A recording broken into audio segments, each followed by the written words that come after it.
Hello friends, कैसे हैं आप सब। आई होप आप सब अच्छे होंगे। मैं बी एन पांडे कॉमर्स वाला के प्लेटफॉर्म से आपसे जुड़ने का प्रयास कर रहा हूं। आज हम लोग इकोनॉमिक्स का एक खूबसूरत टॉपिक पढ़ेंगे जिसका नाम है डेमोग्राफी, या इसे हम पॉपुलेशन थियरी भी बोलते हैं। पॉपुलेशन थियरी के जो हमारे टीजीटी पीजीटी के सिलेबस में है और यूजीसी नेट के सिलेबस में है, उसको आज हम लोग कवर करेंगे और कोशिश करेंगे कि ढेर सारी जो महत्वपूर्ण बात है उसको लेके हम आपके सामने आए, और वह एग्जाम के दृष्टिकोण से बहुत ही महत्वपूर्ण है। तो लेट न करते हुए जल्दी से आते हैं, पॉपुलेशन थियरी क्या होती है, पॉपुलेशन थियरी की हिस्ट्री, ज़रूरत क्यों पड़ी, ठीक है, कौन कौन से ऐसे इकोनॉमिस्ट थे जो वेल नोन, बहुत रिनाउंड नाम थे जिन्होंने पॉपुलेशन थियरी को दिया। तो हेडिंग आप लोग डाल लो, पॉपुलेशन थियरी।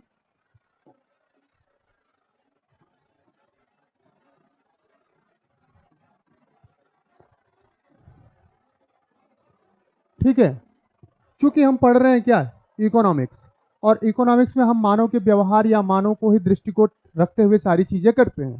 ठीक है, अगर मानव ही नहीं रहेगा तो फिर इकोनॉमिक एक्टिविटी करेगा नहीं, और जब इकोनॉमिक एक्टिविटी नहीं करेगा तो फिर इकोनॉमिक्स का कोई मतलब रहेगा नहीं। ठीक है, तो मानव के हर उस सारे क्रियाकलाप का हम यहाँ पर अध्ययन करते हैं। अच्छा, अगर मानव की संख्या कम रही तो भी प्रभाव देगा पूरे इकोनॉमिक्स में, मानव की संख्या ज़्यादा रही तो भी प्रभाव देगा। क्योंकि हम लोग ने पढ़ लिया है कि उपभोक्ता कौन होता है, मानव। उत्पादक कौन होता है, मानव। उत्पादन के साधन में महत्वपूर्ण घटक भी है, मानव। तो मानवीय दृष्टिकोण से मानव बहुत ही महत्वपूर्ण है, और आर्थिक दृष्टिकोण से भी मानव बहुत ही महत्वपूर्ण है। ठीक है, तो जल्दी से आते हैं कि पॉपुलेशन थ्योरी की जरूरत क्यों पड़ी, मतलब why the need we have study to population theory. तो आप बताओगे सबसे पहले, अगर हम बातचीत करें तो पॉपुलेशन थ्योरी को हम डेमोग्राफी या जनसंख्या के नाम से भी जानते हैं। क्या जानते हैं, डेमोग्राफी। तो वो भी आप लिख लो, डेमोग्राफी। ठीक है, डेमोग्राफी। थोड़ा टाइम टाइम। हाँ जी, पॉपुलेशन थ्योरी को थोड़ा डेमोग्राफी के नाम से हम जानते हैं, जो जिसे हम कहते हैं हिंदी में जनांकिकी। क्या कहते हैं इसको हिंदी में, जनांकिकी।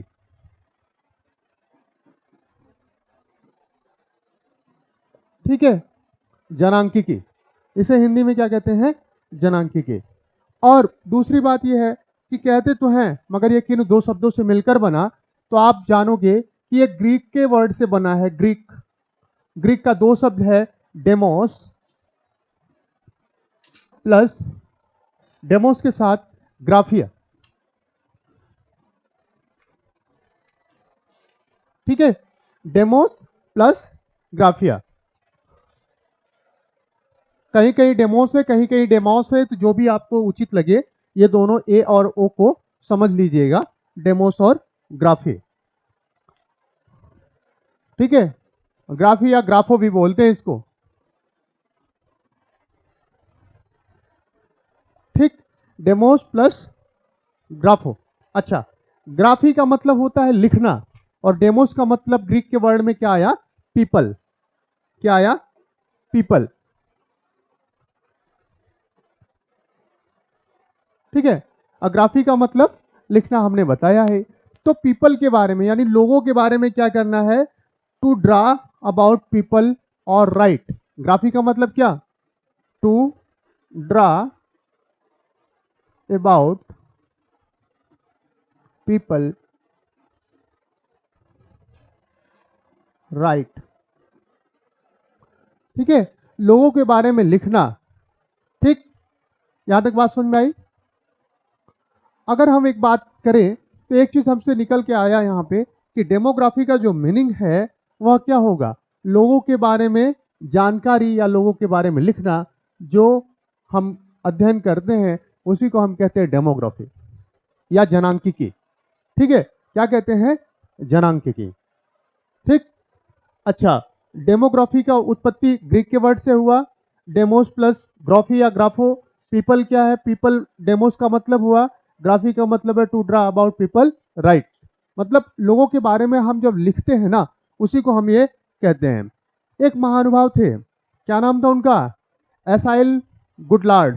क्या नाम था, लिख लो आप मेरे साथ, एसाइल गुडलार्ड। एसाइल गुड लॉर्ड कहाँ के रहने वाले थे ये? फ्रांस के।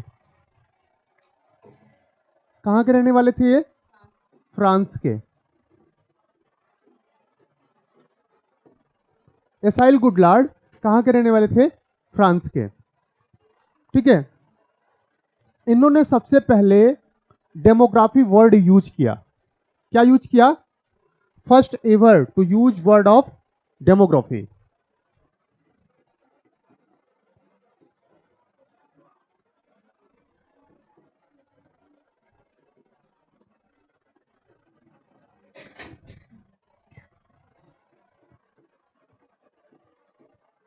ठीक है, बात समझ में आई? प्रश्न में यहां हो सकता है कभी पूछ ले कि सर्वप्रथम जो है डेमोग्राफी वर्ड को यूज करने वाला कौन था, तो आप क्या बताओगे? क्या बताओगे? एसाइल गुडलार्ड। यहां तक किसी को कोई दिक्कत? एसाइल गुडलार्ड पहले ऐसे व्यक्ति थे जिन्होंने डेमोग्राफी का वर्ड यूज किया। ठीक है, और इन्होंने क्या बताया, डेमोग्राफी का मतलब इन्होंने क्या बताया, वो महत्वपूर्ण है और वह देख लेते हैं। ठीक है, इनके अनुसार एसाइल गुडलार्ड के अनुसार लिखो आप लोग, it is the science which study the number of people. It is the science, it is the science which study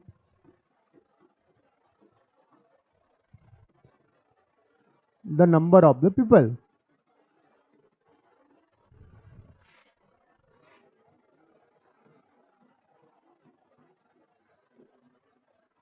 ठीक है, यह एक ऐसा विज्ञान है जहां पर हम क्या करते हैं, लोगों के बारे में स्टडी करते हैं। It is the science which study the number of the people. Clear? यहां तक समझ में आई बात? यह क्या है? It is the science which study the number of the people, कि लोगों के बारे में हम क्या करते हैं, अध्ययन करते हैं। यहां तक किसी को कोई दिक्कत नहीं ना? जल्दी से जितना बताया बता दो। डेमोग्राफी दो वर्ड से बना है, डेमोस प्लस ग्राफी। डेमोस का मतलब होता है पीपल, ग्राफी का मतलब है to draw about a people, और राइट मतलब उनके बारे में लिखना। और दूसरी बात, एसाइल गुडलार्ड थे जिन्होंने, एक फ्रांसीसी थे, फ्रांस में उन्होंने एक बात बताई, क्या? डेमोग्राफी वर्ड का सबसे पहले यूज किया। इन्होंने डेमोग्राफी का मतलब क्या बताया? It is the science which study the number of the people. यहां तक किसी को कोई दिक्कत होनी भी नहीं चाहिए भाई। अब इन्होंने एक बुक लिखा जिसका नाम था, बहुत पॉपुलर बुक था, 1855 में इन्होंने एक बुक लिखा। 1855 में इन्होंने एसाइल गुडलार्ड ने एक बुक लिखा। बुक का नाम आप लिख लो, नोट कर लो। ठीक है, बुक का नाम क्या है? एलिमेंट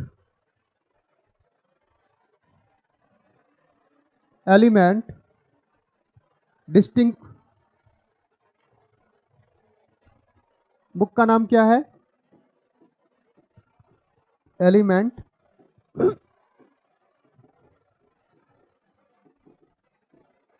डिस्टिंक्ट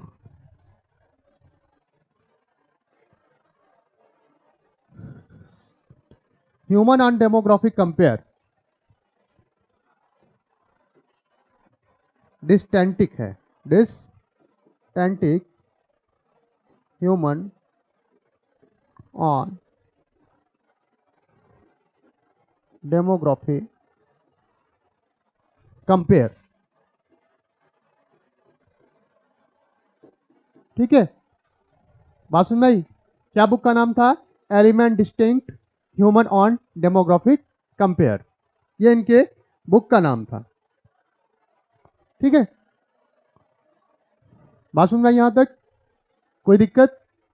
अच्छा, अब चूंकि एक ही साथ क्या था, एक ही साथ ढेर सारी बातचीत हो रही थी, तो उसी के कंटेम्पररी इशू में लगभग यूरोप में, यानी ये भी तो कहाँ, फ्रांस भी तो यूरोप का ही तो हिस्सा था, और एसाइल गुडलार्ड वहीं के थे, फ्रांस के। अब बातचीत हम करते हैं इंग्लिश मैन एक थे, यानी ब्रिटेन के एक निवासी थे, जिनका नाम था, और बहुत अच्छा इनका नाम था, जॉन गॉड। क्या नाम था? John grant. नाम सुना होगा आप लोगों ने, लिख लो जल्दी से। John grant. ठीक है, ये डेमोग्राफी के बहुत बड़ा नाम है, जॉन ग्रांट। लिख लो इनको, इंग्लिश स्कॉलर थे और इन्हीं को कहा जाता है फादर ऑफ डेमोग्राफी। क्या कहा जाता है? Father of demography. अब आपसे यदि प्रश्न पूछेगा कि who is the father of demography, आपने बताना है जॉन ग्रांट को, फादर ऑफ डेमोग्राफी।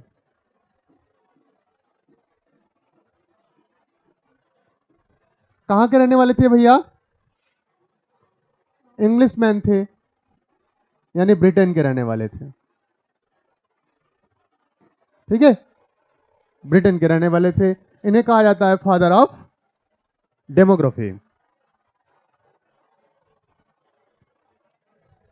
ठीक, बात सुन भाई। चूंकि सबसे पहले डेमोग्राफी का वर्ड दिए थे कौन कौन? इनके पहले का नाम क्या था बताओ? अरे अभी जो हम लोगों ने बातचीत कर रहे थे किसके बारे में बात कर रहे थे? एसाइल गुडलार्ड। एसाइल गुडलार्ड ने बस सबसे पहले नाम दिया था डेमोग्राफी का, मगर इन्होंने डेमोग्राफी क्या होती है इसका व्यवस्थित और वैज्ञानिक ढंग से क्या बताया, परिभाषा दिया। कौन? John grant. इसीलिए इनको कहा जाता है क्या क्या कहा जाता है इनको? Father of demography. ठीक है, ये बहुत फैक्ट है और यहां से ढेर सारे प्रश्न बनते हैं। इनकी भी एक बुक थी 1662 में, इन्होंने एक बुक लिखा 1662 में। 1662 में एक बुक लिखा इन्होंने और वह बुक बहुत ही पॉपुलर हुआ, जिसका नाम था, लिख लो आप लोग, मैं बता रहा हूं, natural and political observation. Natural and political observation.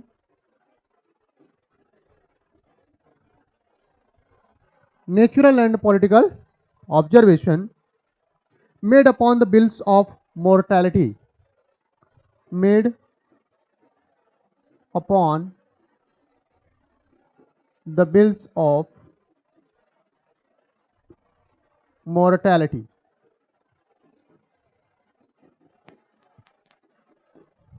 ये इनके पूरा बुक का नाम था। क्या नाम था भैया? देख लो आप लोग, natural and political observation made upon the bills of mortality. इतना बड़ा नाम था। कभी कभी देख देगा यहाँ पर नेचुरल एंड पॉलिटिकल ऑब्जर्वेशन किसकी बुक है? आप क्या बताओगे? जॉन ग्रांट की। जॉन ग्रांट कौन थे? Father of demography. बात सुन भाई, जनांकिकी के पिता कौन थे? फादर ऑफ डेमोग्राफी किसे कहते हैं? यदि इस तरीके का प्रश्न आए तो आपको बताना है जॉन ग्रांट को। 1662 में इन्होंने एक बुक लिखा, जबकि 1855 में इन्होंने एक बुक लिखा। तो अगर हम पहले बारे में बात करें, तो 1662 में पहले आता है ना भाई। 1662 पहले आया कि 1855? 1662। इसका एक कारण यह भी है कि चूंकि सबसे पहले इन्होंने कुछ बातचीत बतला रखी थी और जनांकिकी का जो वर्ड है वो पहले हम क्या नाम है, हमारे एसाइल गुडलार्ड ने बताया, इसलिए यहां पर हम इनकी बात करते हैं। ठीक है, अब प्रश्न उठता है कि जनसंख्या को हम पढ़ते क्यों है इकोनॉमिक्स में? क्यों पढ़ते हैं भाई? क्योंकि यह कहाँ का, यह एक भौगोलिक संरचना है ना भाई। भूगोल में कितने लोग हैं, कितने, यह मानव भूगोल का एक बात है ना। यह कहाँ का बात है? मुख्यतया देखा जाए, जब हम भूगोल को कई तरीके से पढ़ेंगे ना, तो वहां पर हम मानव की जनसंख्या के बारे में अध्ययन करते हैं, जिसे मानवीय भूगोल कहते हैं, ह्यूमन जियोग्राफी। ठीक है, मगर यहाँ पर हम क्या बात कर रहे हैं? इकोनॉमिक्स में। और इकोनॉमिक्स में हमने बता दिया कि हर उस आर्थिक गतिविधि के बारे में हमने बातचीत करनी है जो हमारे एक्टिविटीज को अफेक्ट करे। ठीक है, तो इसी में अब हम आते हैं अपने जो हमारे कोर्स में दिया गया है पॉपुलेशन थियरी के बारे में, कि पॉपुलेशन थियरी कितने टाइप्स के हैं, पॉपुलेशन थियरी की जरूरत क्यों पड़ी, ये हम बता दिए कि पॉपुलेशन का प्रभाव हम देखते हैं आर्थिक गतिविधियों पर या आर्थिक संसाधनों के उपयोग या दुरुपयोग पर। ठीक है, क्योंकि आर्थिक संसाधन हमारे क्या है, सीमित हैं। प्राकृतिक जितनी घटनाएं होती हैं वह भी मानव को प्रभावित करती हैं। ठीक है, तो अब हमारा क्या है, जब आर्थिक संसाधन सीमित रहेगा तो लाजमी सी बात है कि सीमित की भी एक लिमिट, जब उनकी लिमिटेशन है तो क्या है, उनकी भी रिक्वायरमेंट, यानी जो मानव है, जो जनसंख्या है, उनके रिक्वायरमेंट को फुलफिल पूरा नहीं कर पाएगा। तो फिर समस्या हुई ना। तो जनसंख्या कितनी हो और उसके सापेक्ष हमारा साधन कितना हो, इस पर हम बातचीत करते हैं। और तभी हमारी जरूरत पड़ी किसकी? जनसंख्या के सिद्धांत की। ठीक है, बात समझ में आई? क्लियर? चलो स्लाइड कर लेते हैं चेंज। अब एक एक सिद्धांत के बारे में जल्दी से देखते हैं। सबसे पहले हम देखेंगे माल्थस के सिद्धांत को। क्या देखेंगे? माल्थस के सिद्धांत को। तो आप लिख लो theory of Malthus, population theory of Malthus.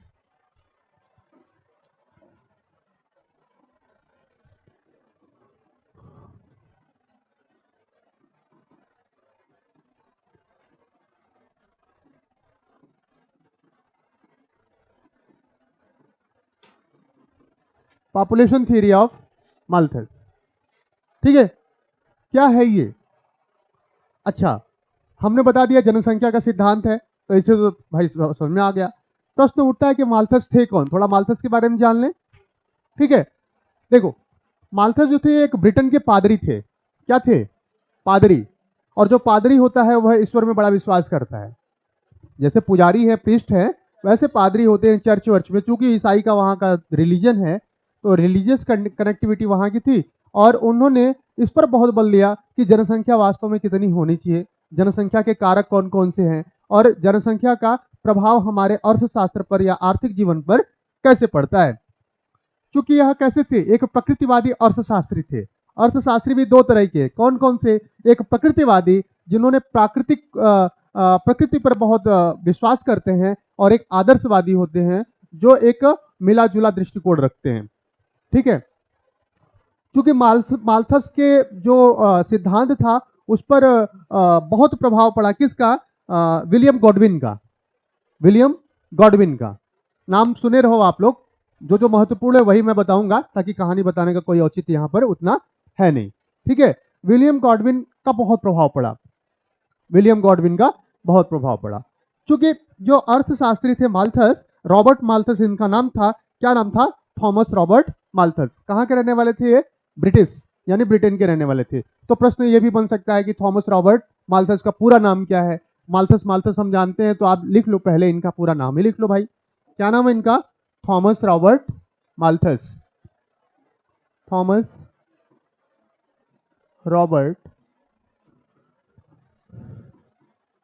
Malthus. कहां से संबंधित थे? ब्रिटिशर्स से। क्या थे ये? पादरी या पृष्ठ। ठीक है, कैसे थे? अर्थशास्त्री, प्रकृतिवादी अर्थशास्त्री। क्या लिखोगे आप? लिख लो प्रकृतिवादी अर्थशास्त्री।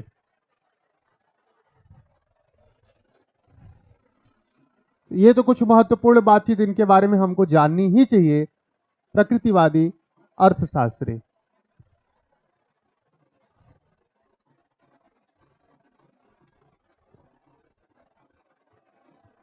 कोई दिक्कत यहां तक किसी को? नहीं? इन्होंने क्या कहा था? इन्होंने कहा था कि संतान पैदा करना अथवा न करना मनुष्य की इच्छा पर निर्भर करता है, न कि यह ईश्वरीय देन है। क्या कहा था इन्होंने? कि संतान पैदा करना अथवा न पैदा करना यह मानवीय इच्छा पर निर्भर करता है, न कि यह ईश्वरीय देन है। ठीक है, तो लिख लो कोट में क्या इन्होंने कहा था।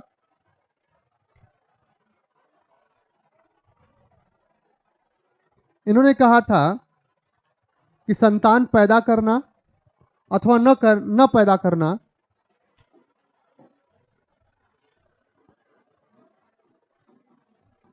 संतान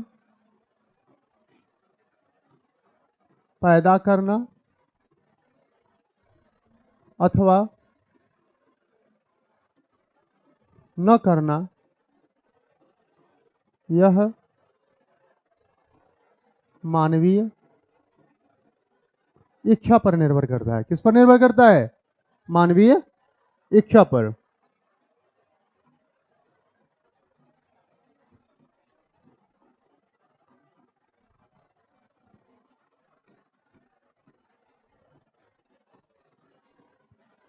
न कि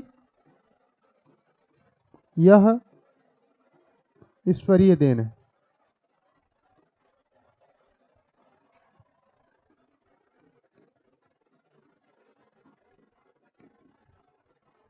न कि यह ईश्वरीय देन है।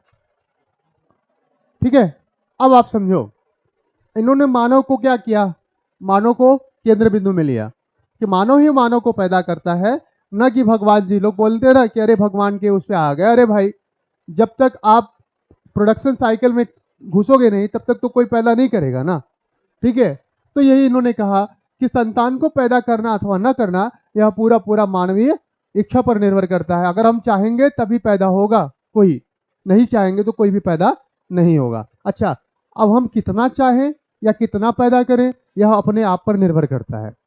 ठीक है, तो हम आज आजकल के उसमें देखिए, आज के 10 20 25 साल 80 के दशक में देखिए, लोगों को 10 10 4 4 5 5 लड़के गुच्छों में होते थे। ठीक है, मगर आज के वर्तमान दृष्टिकोण में क्या है, क्योंकि आज के लोग जागरूक हैं, आज के लोग शिक्षित हो गए हैं, संसाधन को अपने देखते हैं कि हमारे संसाधन भी बड़े सीमित हैं, तो अब भैया पैदा करना ही जरूरी थोड़ी ना है।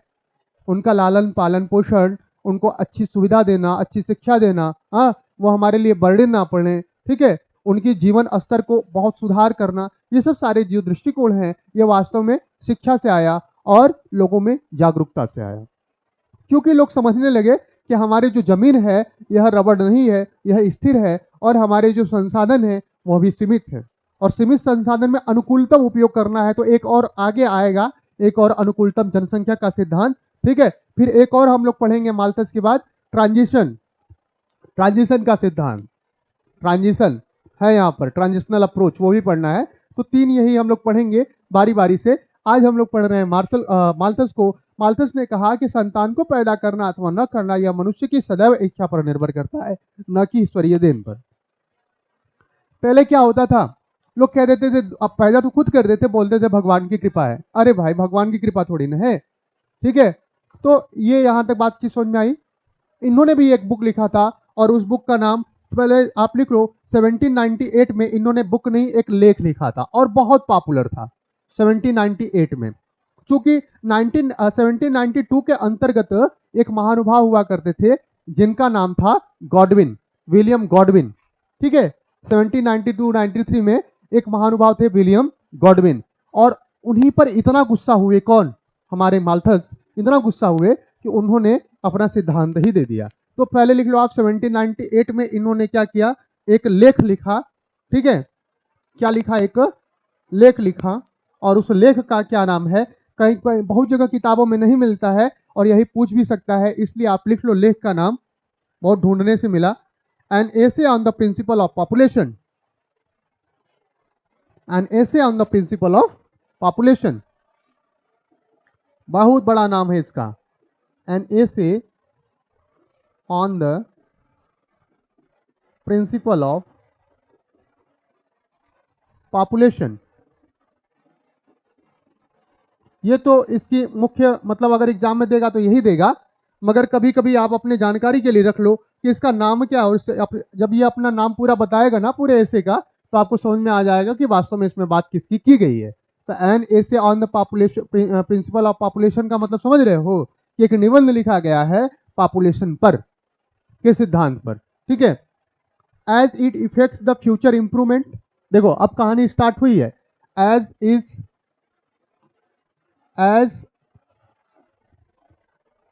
it affects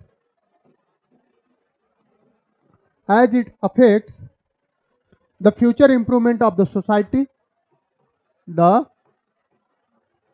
future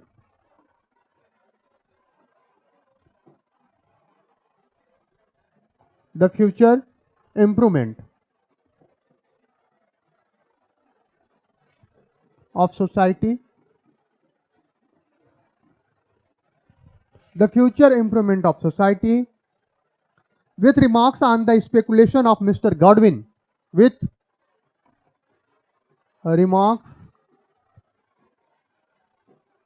on the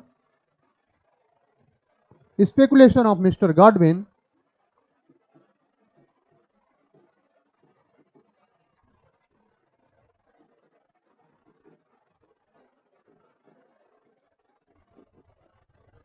speculation of Mr. Godwin and other writers.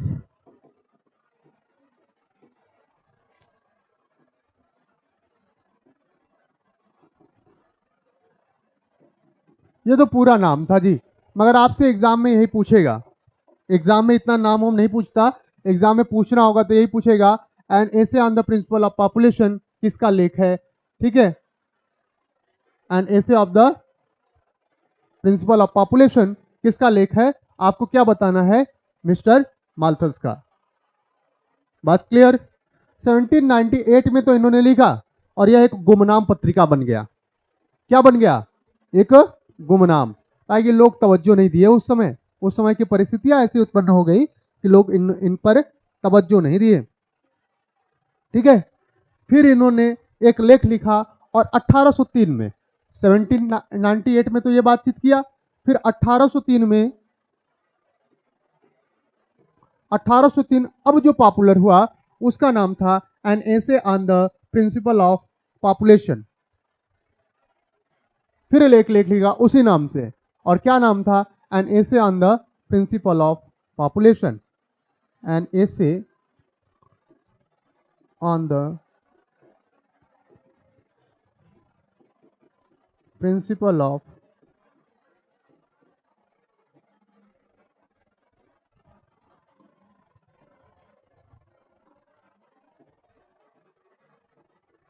अब ये थोड़ा अट्रैक्टिव लोगों को लगा, ये जो लेख था अब लोगों को अट्रैक्टिव लगने लगा। क्यों, क्योंकि जब आप पर्टिकुलर किसी का क्या करोगे, उपहास करोगे, किसी का नाम दोगे ना, तो दो धुरी बन जाती है, दो दो दो पोल में दुनिया बढ़ जाती है, एक तो पक्ष वाले, दूसरा विपक्ष वाले। अब यहाँ पर ये इससे मालूम हो रहा है कि वाकई में वो, इससे यह मालूम हो रहा है इस लेख के शीर्षक से कि वह बस एक पक्ष के बारे में बात कर रहे हैं जिसका नाम है पॉपुलेशन थ्योरी या प्रिंसिपल ऑफ पॉपुलेशन। मगर ऊपर वाले में आप देखोगे तो इन्होंने ढेर सारे राइटर्स को, जब स्पेकुलेशन और गॉडविन वगैरह को क्या किया, क्रिटिक किया, उनका आलोचना किया, तो फिर दुनिया दो पोल में बट गई। चूंकि ये थे पादरी और इन पर लोग महत्व कम दिए थे, क्योंकि 1793 में विलियम गॉडविन को लोगों ने पढ़ लिया था, ठीक है। इसलिए लोग उनको, ऐसा होता है ना कि पहले पहले आप बात बोलो तो पागल समझते हैं लोग, जब तक उसको झेलेंगे नहीं। तो 4 साल 5 साल के दरमियान इन लोगों ने ढेर सारी प्रॉब्लम को, ताकि एक गुमनाम लेख था, पादरी थे, हो सकता था लोग बहिष्कृत कर देते समाज से, ठीक है। तो बहुत सारा डर होता है। अच्छा, अब बोल किसके बारे में रहे हैं, पॉपुलेशन के बारे में, तो ज्वलंत मुद्दा है ना। राजीव गांधी, संजय गांधी बोल दिए थे, वो क्या नाम है, 80 के दशक में, तो उनकी सरकार गिर गई थी। आज पॉपुलेशन में कोई कोड आ रहा है ना, मतलब पॉपुलेशन बिल वगैरह पे बात करते हैं, कितने लोग वो हो जाते हैं कि यार बताओ, जो अलग अलग धर्म वाले हैं, या हिंदू मुस्लिम सिख ईसाई, जिसकी जो भी रिलीजियस हो, वहां पर लोग क्या करते हैं, विरोध करने लगते हैं। ताकि हर समाज में लोग क्या होते हैं, ऑर्थोडॉक्स होते हैं, रूढ़िवादी परंपरा को मानने वाले लोग होते हैं। वो ये नहीं समझते, वो यही समझेंगे कि संतान पैदा करना हम थोड़ी ना पैदा करते हैं, वो तो ईश्वर पैदा करता है। सब समझते हैं, हर धर्म में आपको मिल जाएंगे, ठीक है। मगर यह क्या है, वैज्ञानिक दृष्टिकोण से चीजें सही नहीं है ना, क्योंकि हमारे संसाधन क्या है, सीमित है, ठीक है। तो इस पर ढेर सारे बात की। अच्छा, इस पर इन्हीं ने बात नहीं किया, आगे चल के आप देखोगे एडम स्मिथ, ये जो बुक लिखे है इन्होंने, आगे आपको मिलेगा, एडम स्मिथ का रेप्लिकेशन था, जवाब था। एडम स्मिथ जब वेल्थ ऑफ नेशन लिखे थे ना, उसी का जवाब ये था। जे विसे का नाम सुने होंगे आप लोग, बाजार का सिद्धांत दिए थे ना, उसमें उन्होंने क्या कहा था, लेबर को महत्वपूर्णता दिया था कि नहीं दिया था। तो लेबर कौन है भाई, पॉपुलेशन, मानव, है ना। तो ये भी, अच्छा यही नहीं, अरस्तु, प्लेटो, ठीक है, इन लोगों ने भी, जितने भी प्रकृतिवादी विचारक थे, इन लोगों ने भी ढेर सारी बात की थी इस पे। बात सुन भाई, जेविसे ने क्या कहा था कि मजदूरी एवं जनसंख्या एक दूसरे से विपरीत संबंध में है। अगर जनसंख्या बढ़ेगी तो मजदूरी क्या होगा भाई, ज्यादा लोग काम करने वाले रहेंगे तो मजदूरी क्या होगा, कम रहेगा, और कम लोग काम करने वाले रहेंगे। तो जेविसे ने यही कहा था कि मजदूरी एवं जनसंख्या में विपरीत संबंध होता है। प्रश्न हो सकता है पूछ ले कि हम आगे पढ़ेंगे से को, बहुत बड़े अर्थशास्त्री ये भी हुआ करते थे। तो आप लोग नाम सुने रहो कि मजदूरी एवं मजदूरी एवं मजदूरी एवं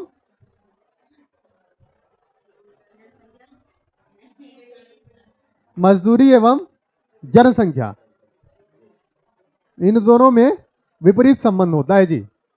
किसने कहा था, प्रोफेसर जेबी से ने। यहां तक बात समझ में आई। कौटिल्य, कौटिल्य को कौन भूल सकता है, अर्थशास्त्र, भारत की एक महान विभूति कौटिल्य, उन्होंने अर्थशास्त्र में, अच्छा आप लोग लिखना चाहो तो लिख लो कि जेबीसे ने मजदूरी एवं जनसंख्या में विपरीत संबंध को बताया। जेबीसे ने मजदूरी एवं जनसंख्या में विपरीत संबंध को बताया। हम बात कर रहे थे कौटिल्य की। कौटिल्य इतना बड़ा विद्वान, और उन्होंने भी अपने अर्थशास्त्र की किताब में जनसंख्या के बारे में लोगों का ध्यान आकृष्ट किया। ठीक है, कि जनसंख्या का नियोजन हम किस तरीके से करें, कितना जनसंख्या रहे जिसके अनुसार, जिसके अनुपात में हमारे खाद्यान्न का उत्पादन हो, या खाद्यान्न की कितनी स्टोरेज हो, संग्रहण हो। ठीक है, तो ये तो कहानी समझ में आई कुछ। इनका मैंने दिया। एक और महत्वपूर्ण नाम है विलियम गॉडविन, 1793। लिख लो, क्या नाम है? William Godwin.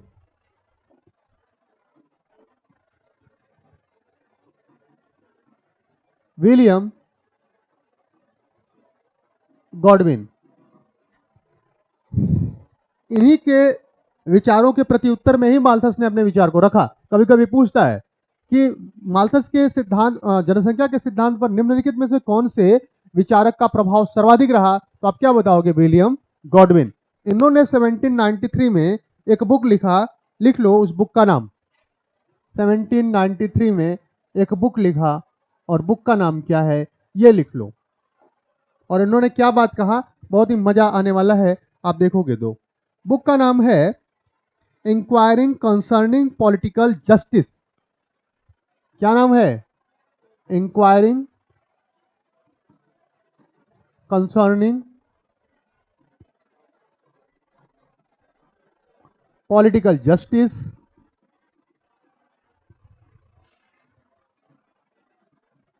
inquiring concerning political justice and its influence on morals and happiness, and its influence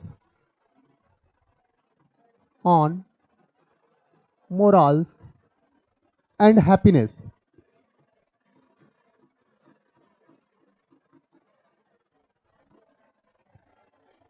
and happiness.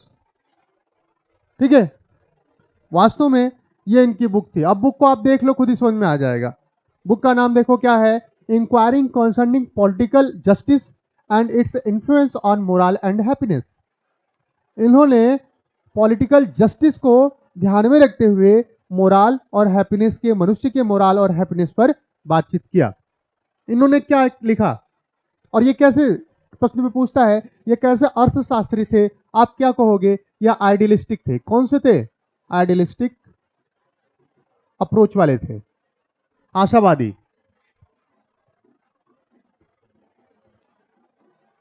और इन्होंने सर्वाधिक बात इन्होंने किया कि जो जनता को दुख होता है, जनसंख्या को जो दुख होता है ना, वह सरकार या शासन के माध्यम से होता है। ठीक है, इनके शब्दों को लिख लो आप। मैं बोल रहा हूं, लिख भी रहा हूं, आप देख के या सुन के लिखो। मनुष्य के समस्त दुखों का मूल कारण, इन्होंने क्या कहा? इन्होंने कहा मनुष्य के समस्त दुखों का मूल कारण, समस्त दुखों का मूल कारण शासन को माना। समाज एवं जनसंख्या को मूल कारण शासन को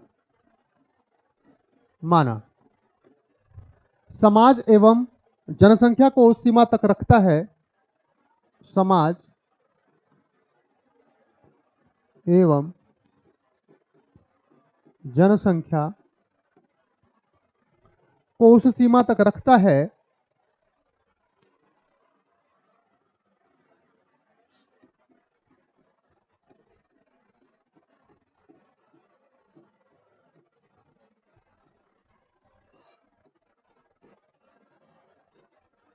जिस सीमा तक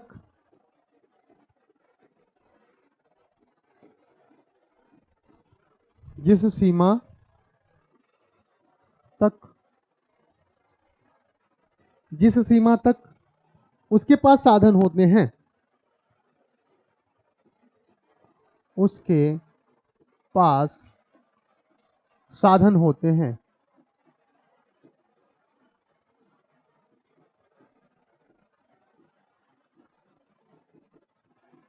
क्लियर? अब देखो, मनुष्य के समस्त दुखों का मूल कारण शासन को किसने माना? प्रश्न आ सकता है एमसीक्यूज कि मनुष्य के समस्त दुखों का मूल कारण शासन को किस अर्थशास्त्री ने माना? आप क्या कहोगे? वह विलियम गॉडविन थे।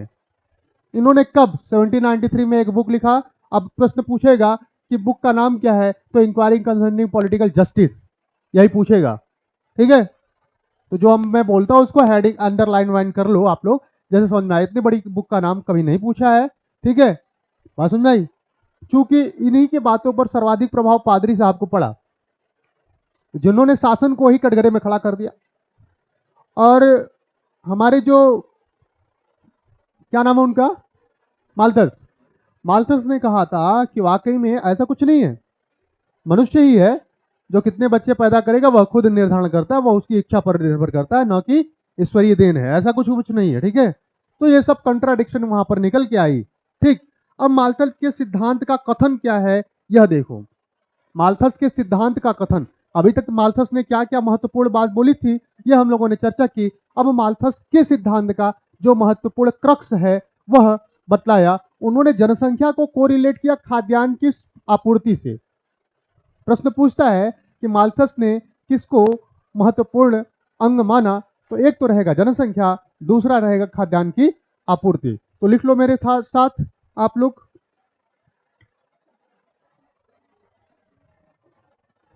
माल्थस के सिद्धांत की मुख्य बात, ऐसा करके लिखो, माल्थस के सिद्धांत की प्रमुख बात क्या था, इसके बारे में हम लोग बात करेंगे। ठीक है, लिखो, जनसंख्या में जीवन निर्वाह, जनसंख्या में जीवन निर्वाह,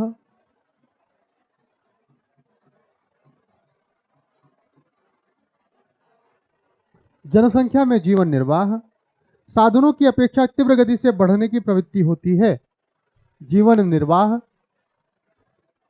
साधनों की अपेक्षा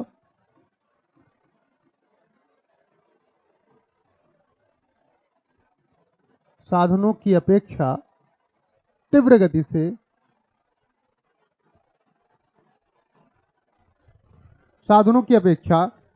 गति से बढ़ने की प्रवृत्ति होती है।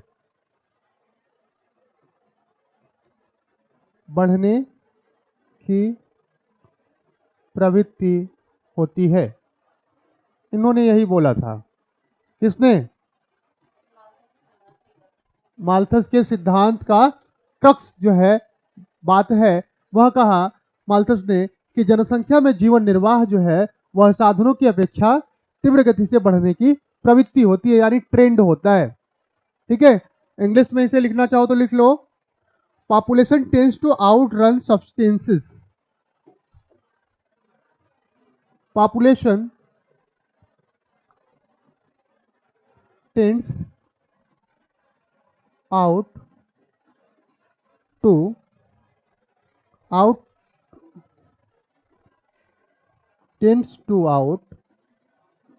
run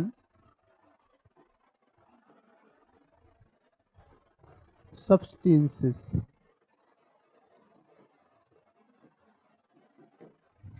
ठीक है, ये इनकी बात थी और इन्होंने अपनी बात को रखा। ठीक है, बात समझ आई यहां तक? Population tends to outrun substances मतलब क्या? इन्होंने कहा कि जनसंख्या में जीवन निर्वाह जो है, जनसंख्या में जीवन निर्वाह मतलब क्या? कि जनसंख्या जो जी रहा है उसका जीवन का निर्वाह कैसा होगा? साधनों की अपेक्षा तीव्र गति से बढ़ने की प्रवृत्ति होती है। कहने का मतलब है कि साधन तो नहीं बढ़ रहा है मगर जनसंख्या क्या है, बढ़ रहा है। इन्होंने दो प्रतिपादित किया, गुणात्मक संबंध और मात्रात्मक संबंध के बारे में इन्होंने बातचीत कही। ठीक है, कि ज्योमेट्रिकल यानी ज्यामितीय वृद्धि और अंकगणितीय वृद्धि सॉरी ज्यामितीय और अंकगणितीय वृद्धि पर इन्होंने बल दिया। थोड़ा पानी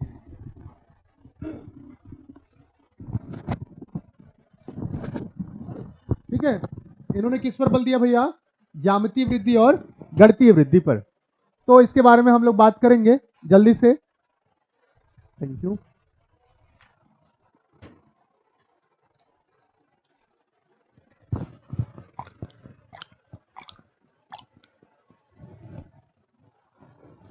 पीना किसी को पानी, यहां तक बात समझ में आई। अब इनकी बातों को और सरलता के माध्यम से हम समझते हैं, और सरलता, ताकि जब तक हम सिद्धांत को अच्छे से नहीं पढ़ेंगे तब तक हम समझ नहीं पाएंगे। तो इसको और सरलता के माध्यम से समझने का प्रयास करते हैं। लिखो, अतः क्या कहा इन्होंने कि खाद्य पूर्ति की अपेक्षा, खाद्यान्न की पूर्ति की अपेक्षा में जनसंख्या में अधिक तीव्र गति से वृद्धि होती है। अतः खाद्य पूर्ति की अपेक्षा में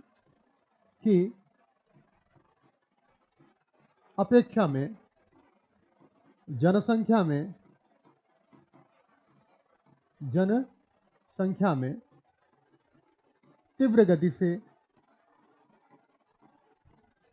गति से वृद्धि होती है।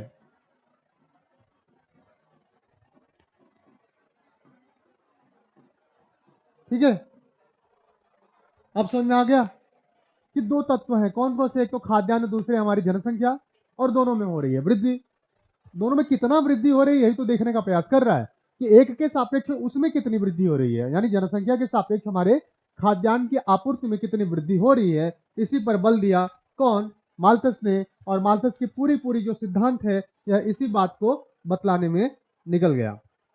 ठीक है, अब प्रश्न यह उठता है कि क्या माल्थस ने जिस समाज की परिकल्पना की थी वह कष्टपूर्ण था या फिर एक आनंदित समाज था। तो आप क्या कहोगे, आप ही बताओ कि अगर खाद्यान्न क्या है, सीमित है, और जनसंख्या की मात्रा बढ़ी है, तो समाज कैसा होगा, आनंद वाला समाज होगा क्या, तो कैसा समाज होगा, एक कष्टपूर्ण समाज होगा। तो हो सकता है प्रश्न में पूछा जाए, ताकि हम हर महत्वपूर्ण बिंदु को आपको लिखवाते हैं और कोशिश करते हैं कि छूटे ना, तो आप लिख लो। हो सकता है यह भी प्रश्न पूछ ले कि माल्थस की जो परिकल्पना थी समाज के प्रति वो कैसी थी, तो आप कहोगे कष्टपूर्ण समाज की परिकल्पना थी, ताकि बिना समस्या के समाधान की तरफ कोई अग्रसर नहीं होता। और समस्या बहुत जटिल थी। समस्या क्या थी कि जनसंख्या तो बढ़ रहा है मगर लोग भूखों मर रहे हैं, लोगों को जितना मिलना चाहिए भोजन उतना मिल नहीं रहा। तो आप लिख लो नोट में, जैसे हम लिखवाते हैं क्या, कि मार्शल की जो परिकल्पना है, मार्शले याद आ रहे हैं आज हमें, माल्थस की समाज पर कष्टपूर्ण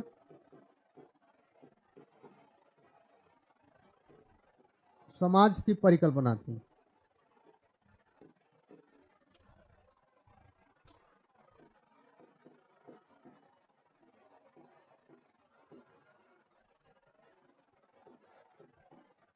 ठीक है, माल्थस की समाज पर कष्टपूर्ण समाज की क्या थी भैया, परिकल्पना थी। यहां तक किसी को कोई दिक्कत। अच्छा, अब कुछ मान्यताएं हैं, उस मान्यताओं को भी हम लोगों ने देखना है कि माल्थस की मान्यता, माल्थस के सिद्धांत की क्या क्या मान्यताएं हैं और किन किन मान्यताओं पर बल दिया गया, ये देख लेते हैं। तो माल्थस की सिद्धांत की मान्यता, अगला स्लाइड हमारा बात करेगा मान्यता, एजम्पशन क्या क्या थे।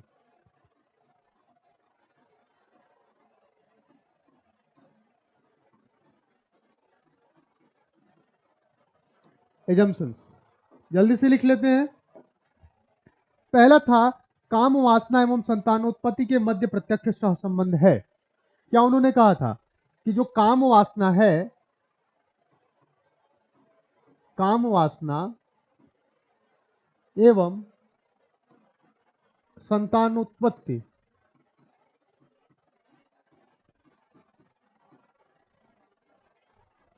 के मध्य प्रत्यक्ष संबंध है। प्रत्यक्ष सह संबंध है।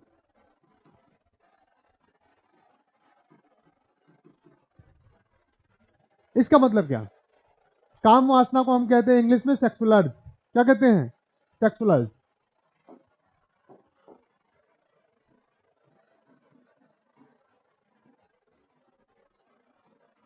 ठीक है, बात समझ में आई? मतलब क्या कि जो कामी आदमी है, कामी मतलब जो बहुत ज्यादा वासना से ग्रसित हो, ठीक है, वो क्या करेगा? संतानोत्पत्ति के मध्य कैसा संबंध रहेगा? जो ज्यादा काम वासना वाला आदमी होगा, लाजमी सी बात है वह इंटीमेट ज्यादा होगा, सेक्सुअल रिलेशनशिप ज्यादा मेंटेन करेगा, and due to this reason we have to produce a new baby. मतलब एक नया बेबी आएगा कि नहीं आएगा? तो काम वासना का प्रत्यक्ष संबंध था, क्योंकि यह बात उन्होंने कब की थी? 18वीं शताब्दी में। 18वीं शताब्दी में बोली थी, 19वीं शताब्दी के उत्तरार्ध में, प्रारंभ में बोली थी। तो क्या था, उस समय इतना लोगों के पास जागरूकता नहीं थी। उस टाइम के हम ही लोग अंधविश्वास में नहीं थे। पूरा विश्व जो है एक घनघोर काला साम्राज्य में स्थापित था, और लोगों में यह नहीं समझ में आ रहा था कि यह ईश्वरीय देन है कि मानवीय देन है। ठीक है, तो उनकी एक मान्यता थी कि काम वासना एवं संतानोत्पत्ति के मध्य संबंध जो है वह सहसंबंध है। सहसंबंध का मतलब क्या? अगर ये आदमी ज्यादा होंगे तो इनकी भी संख्या ज्यादा होगी, अगर काम वासना वाले लोग कम होंगे तो इनकी भी संख्या कम होगी। बात सुन नहीं? ऋणात्मक और धनात्मक सहसंबंध के बारे में बात किया था। प्रश्न पूछा गया है ये कि कैसा संबंध था सेक्सुअल अर्ज एंड संतानोत्पत्ति यानी रिप्रोडक्शन में। दूसरा क्या है, इन्होंने रहा कि मनुष्य को जीवित रहने के लिए भोजन अनिवार्य एवं कृषि में उत्पत्ति ह्रास नियम लागू। क्या कहा था इन्होंने? कि मनुष्य को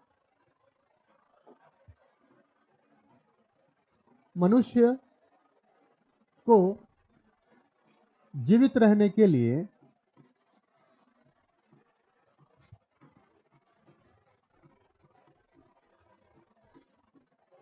भोजन अनिवार्य,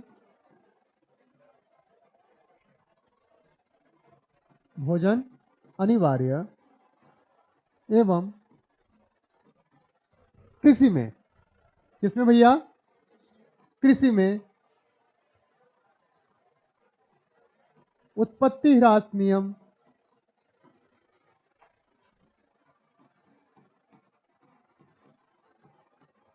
लागू।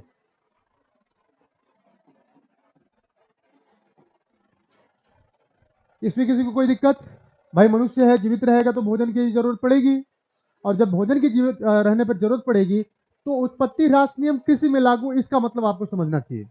देखो, जब आदमी ज्यादा उत्पादन करता है तब क्या होगा?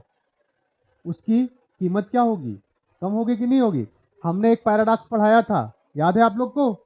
एक विरोधाभासी पैराडॉक्स पढ़ाया था ना? कौन सा था वो? जब हीरा जल विरोधाभास में बताया था, वाटर डायमंड पैराडॉक्स, उसी के साथ एक और पैराडॉक्स के बारे में हमने चर्चा की थी, प्लेंटी ऑफ पैराडॉक्स। याद आया? Plenty of paradox. अगर आपके पास बहुत ज्यादा चीज रहेगा तो आपको उसकी वैल्यू कम समझ में आएगी। Plenty of paradox. और यही चीज क्या होता है भाई, हमारे पास ज्यादा होता है तो हम तो बड़े प्रसन्न होते हैं ना। मार्शल ने क्या कहा था कि जैसे जैसे हमारे स्टोर में किसी भी इकाई की वृद्धि होगी, प्राप्त होने वाली उपयोगिता क्या होगी?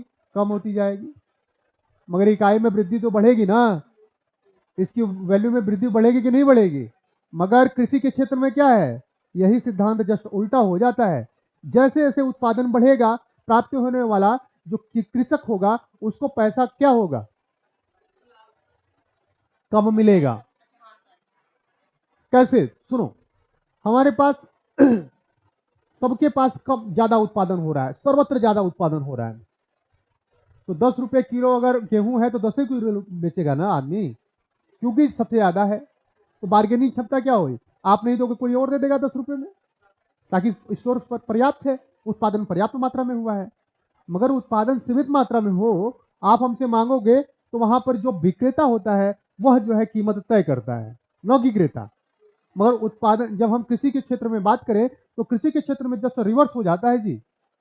जब उत्पादन सर्वाधिक ज्यादा हो जाता है कृषि में ना, तो औने पौने दाम में आप देखोगे लोग टमाटर 1 रुपए 2 रुपए किलो क्यों बेचते हैं? लागत तक नहीं निकलता उनका। पेपर ऊपर में पढ़ते होगे आप लोग। इसलिए कि प्रचुरता का पैराडॉक्स वहां पर होता है। हम तो कहते हैं हमारे पास जितना चीज बढ़ेगा, हम कहते हैं ना हमारे पास जितनी भी पैसा आएगा या जो भी चीज आएगा, कपड़ा कपड़ा ले लो, आप ज्यादा लो, सबको अच्छा लगता है कपड़ा अपने पास स्टोर ज्यादा रखना। हाँ, मगर एक कृषक है जो उत्पादन कर रहा है, उसके पास वो ज्यादा रखेगा क्या? वो तो बेच के अपना माल, चूंकि है क्या, एक आगे आप पढ़ोगे, ये ऐसा सामान है जो खराब हो जाता है, इसका भी एक टाइम ड्यूरेशन होता है ना, ठीक है। तो जो कंज्यूमेबल गुड्स है, यहाँ पर प्लेंटी ऑफ पैराडॉक्स का कार्य होता है। इसीलिए हम बताएं आपको कि हमारी सब्जेक्ट में जब हम इकोनॉमिक्स पढ़ते हैं तो हर चीज को इंटरलिंक करते हुए आपको समझने का प्रयास करना चाहिए। नहीं समझ में आया? फिर समझाएं। आ गया? क्योंकि उत्पादन के कार्य कौन कर रहा है? कृषक कर रहा है। और कृषक के जब पास स्टोर ज्यादा हो जाएगा तो वो क्या करेगा भाई? स्टोर ज्यादा हो रहा है तो फ्रीक्वेंसी ज्यादा बेचेगा ना, मगर वैल्यू तो कम ही आएगी ना, उसकी वैल्यू तो कम ही आएगी ना। यही बात ये बताने का कोशिश कर रहा, और इसी को हम कहते हैं वो कृषि में उत्पत्ति ह्रास नियम लागू होना। क्लियर? चलें आगे। तीसरा और महत्वपूर्ण इनका जो था वह क्या था कि जीवन स्तर एवं जनसंख्या वृद्धि में प्रत्यक्ष संबंध होगा। क्या इन्होंने कहा था? इनकी एक और मान्यता थी कि लाइफ स्टैंडर्ड में जीवन स्तर एवं जनसंख्या में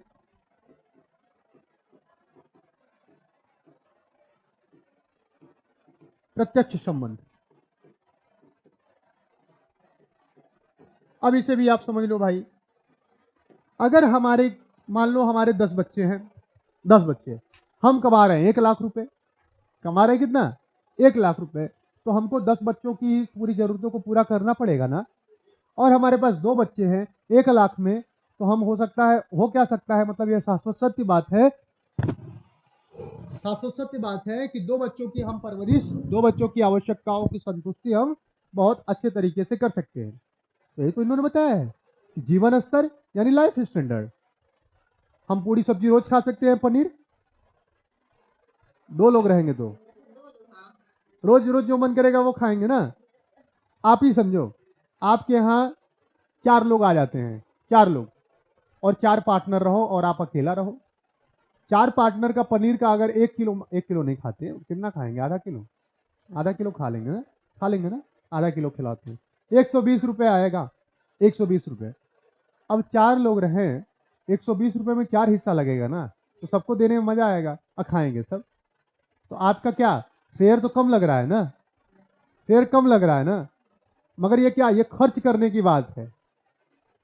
और जब इनकम आएगा, इसी को जस्ट रिवर्स कर दो, तो चारों लोगों का इनकम एक इकट्ठा होगा कि नहीं होगा? होगा ना। तो जीवन स्तर के बारे में बात कह रहा है कि जीवन स्तर हमको खर्च करवाना है ना। जनसंख्या भाई बढ़ी, जनसंख्या बढ़ी तो जीवन स्तर क्या होगा? कम होगा ना जीवन स्तर, लोगों के जीने का तरीका। छोटा परिवार सुखी परिवार क्यों कहते हैं? क्योंकि हमारे पास जो मात्रा रहेगा उसमें से बांटने वाला काम कम होगा, तो जितना हमारे पास रहेगा हम अपनी आवश्यकता को और अधिक संतुष्ट कर सकते हैं। तो ये 3 इनकी क्या है, महत्वपूर्ण मान्यता है। और इसी मान्यता पर इन्होंने अपनी पूरी कहानी कहा। इनकी कहानी थी क्या?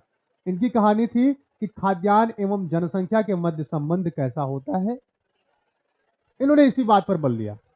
ठीक है, अब हम आ जाते हैं इनके मूल बिंदु पर, जो इनकी पूरी कहानी की एक नैसर्गिक, आप कह सकते हैं कि एक एक बातचीत इन्होंने कहा, और वही बात है महत्वपूर्ण। अब जल्दी से हम लोग इनके सिद्धांत के अन्य महत्वपूर्ण बिंदुओं पर चर्चा करते हैं। और यह महत्वपूर्ण बिंदु है, आप लोग प्लीज इसे समझिएगा। क्या है महत्वपूर्ण बिंदु इनके सिद्धांत का? पहला, नोट करके लिखो, पहला, जनसंख्या ज्यामितीय अनुपात से बढ़ती है। कैसी होती है भैया? जनसंख्या जो है, जनसंख्या ज्यामितीय अनुपात से बढ़ती है, ज्यामितीय अनुपात से बढ़ती है।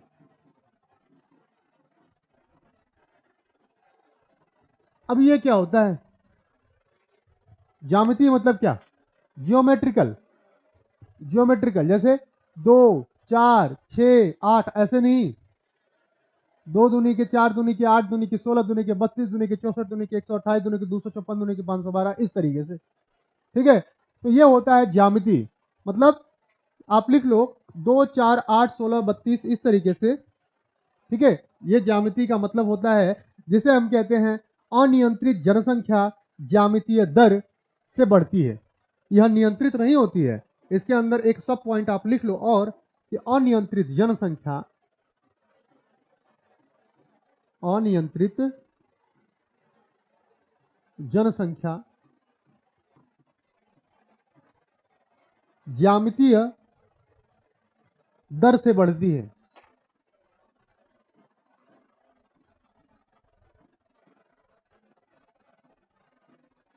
ज्यामितीय दर से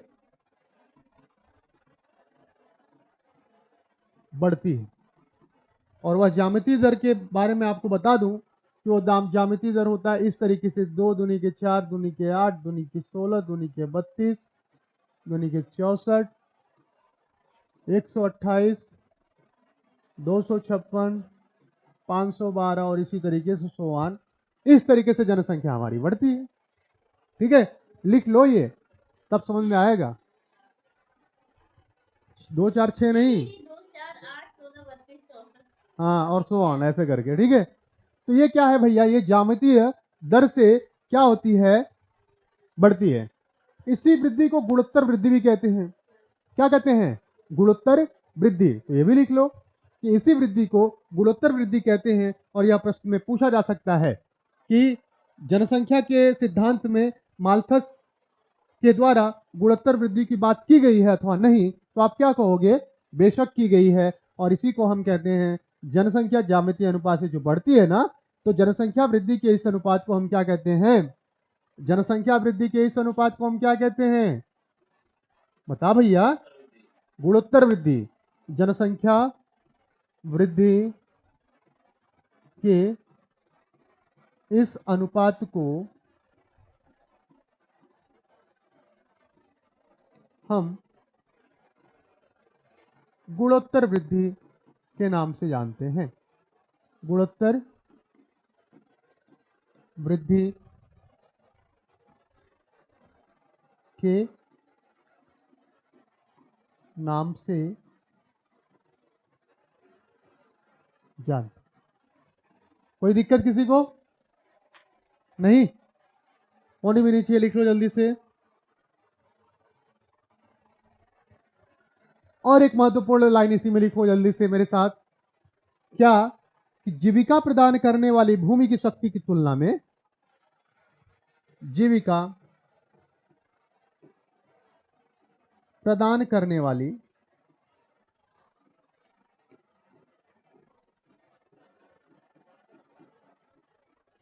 भूमि की शक्ति की तुलना में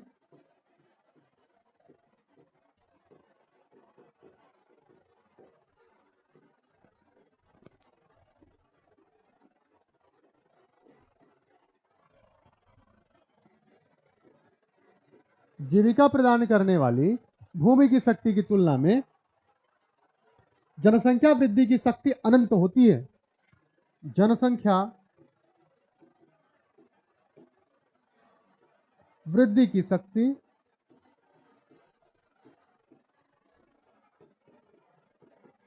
अनंत होती है।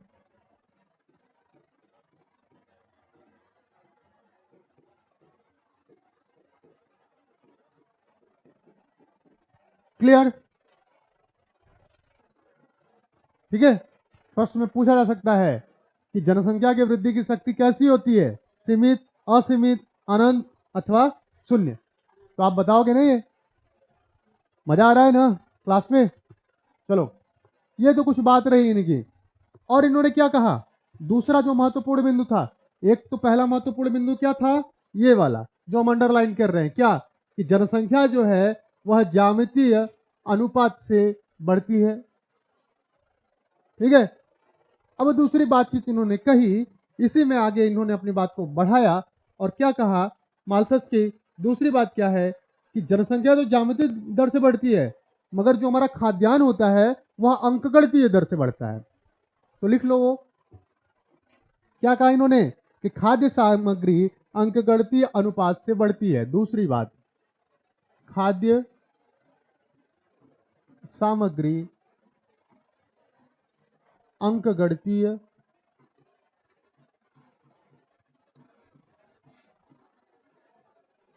दर से बढ़ती है, अंकगणितीय अनुपात की दर से, ताकि दो संबंध है ना इसमें, अनुपात की दर से बढ़ती है।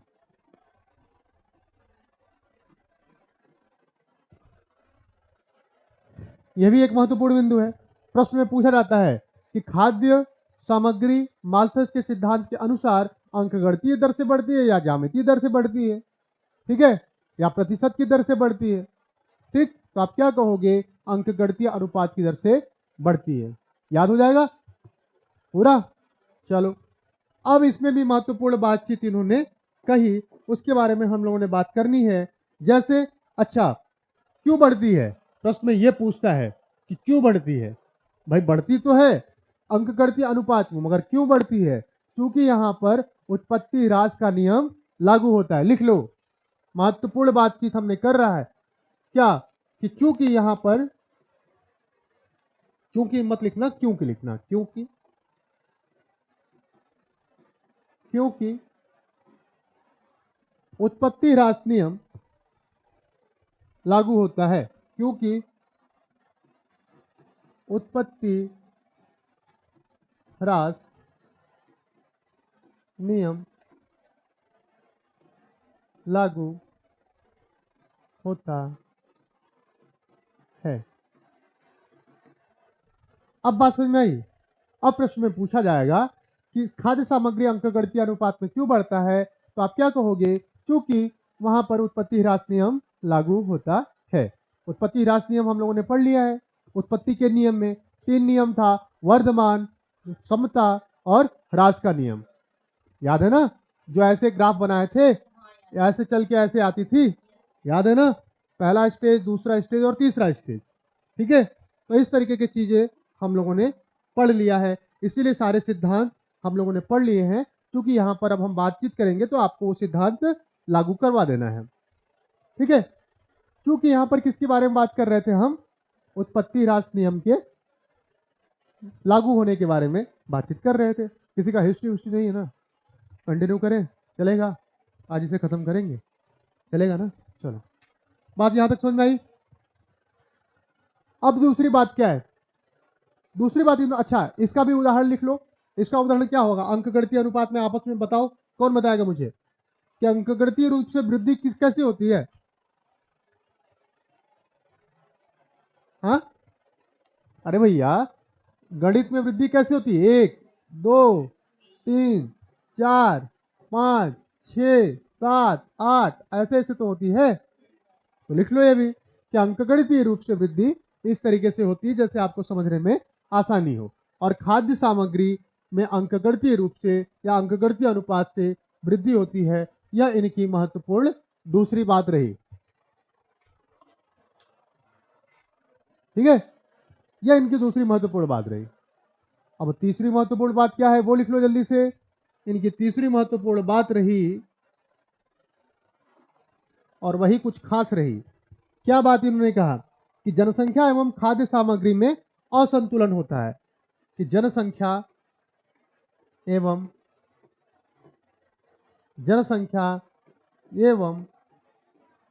खाद्य सामग्री में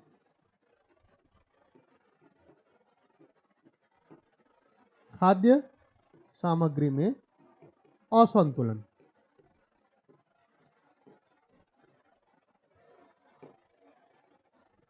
ठीक, इन्होंने ये बोला,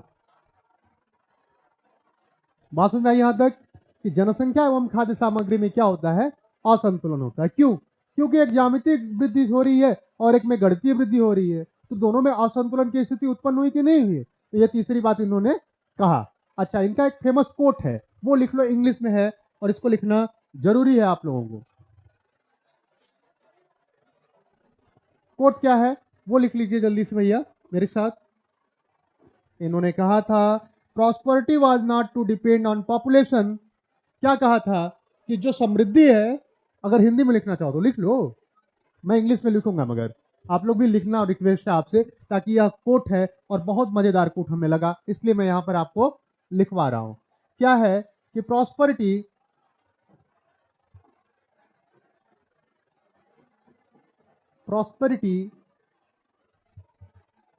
was not to depend on population, was not to depend on population, but population was to depend on prosperity, but population was depend upon the prosperity। मजेदार कोट है कि नहीं? क्या कहा अब इसको हिंदी वाले भैया, हिंदी में देखो।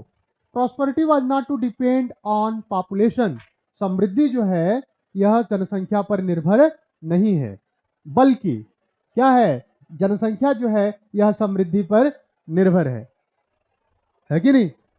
दोनों, इन्होंने दोनों एरा को क्या किया, बतला दिया कि हाँ, इन्होंने क्या कहा, देखो, समृद्धि, प्रॉस्पेरिटी मतलब होता है समृद्धि। Prosperity was not to depend on population, समृद्धि जो है यह जनसंख्या पर निर्भर नहीं है।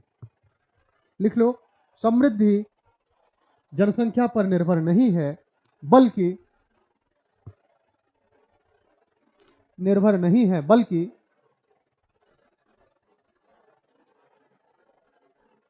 जनसंख्या समृद्धि पर निर्भर होता है, बल्कि जनसंख्या समृद्धि पर निर्भर होता है।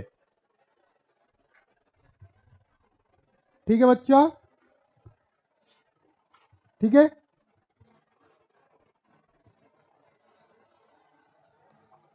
यहां पे किसी को कोई दिक्कत नहीं? चलो, अब हम पॉपुलेशन पर दूसरी वीडियो लेकर आएंगे और उसमें आप लोगों को सारी चीजें क्लियर करेंगे। ये तो कुछ बातचीत इन्होंने महत्वपूर्ण बातचीत किया।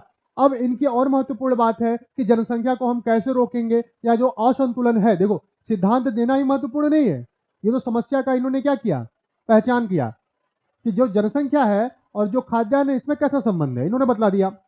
मगर संबंध बतलाओ भाई, समस्या का पहचान किए हो तो निदान भी बताओ। तो मित्रों, निदान हम अगले वीडियो में लेकर आएंगे। जो माल्थस ने दिया है, हमारा कुछ निदान उदान नहीं है, माल्थस जी ने ही दिया है, और माल्थस को ही अगले वीडियो में हम लोग पढ़ेंगे। तो जुड़े रहिए कॉमर्स वाला के प्लेटफॉर्म से बीएन पांडे के साथ, ऐसे ही हम लोग पढ़ेंगे मजेदार कॉन्सेप्ट को। और ठीक है, तो माल्थस सेकेंड वीडियो में जरूर आप लोग के साथ बहुत ज्यादा लेके आऊंगा। ठीक है, तब तक आप लोग पढ़ाई लिखाई करते रहिए, और जितना आज बताया इसमें से जो ना समझ में आए, मुझे मैसेज किसी भी माध्यम से मुझे आप संपर्क कर लीजिएगा। एक महत्वपूर्ण बात आपको बता दें, एडमिशन ऑनलाइन ऑफलाइन दोनों ही बैच के ओपन है, आप एडमिशन को अवेल कर सकते हैं। Thank you class, thank you.